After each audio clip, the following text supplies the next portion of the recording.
Yeah, and Rob, building off of the president's press conference where he talked about the Department of Education waiving federal requirements for testing, I just spoke to the Virginia Department of Education, their spokesperson confirming the state superintendent will be seeking a waiver to cancel this spring's standards of learning tests that are coming up. And then also looking here locally, we had a news conference from the governor earlier and an update right now with local health officials looking at the number of cases statewide.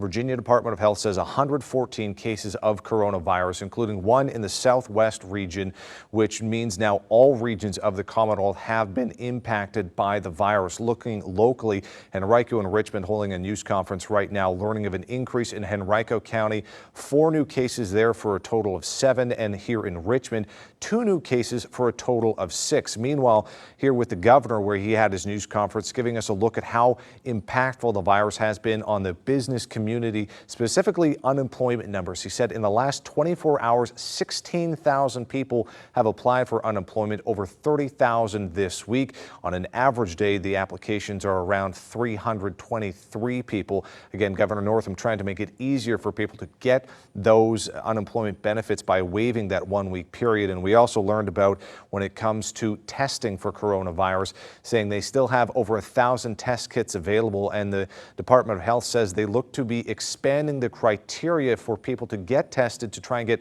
more people in those at-risk communities, those being 65 or older or with underlying health conditions, to be able to get access to test kits sooner. But they say they still do not have enough tests to start randomly sampling the population to get a better idea of how widespread the virus is. And just one other thing of note that the governor says he is implementing today is directing the ABC to allow any restaurants still open by doing takeout orders, saying they can now add beer and wine to those takeout menus. Working for you at the state capitol, Cameron Thompson, CBS 6 News. All right, thank you.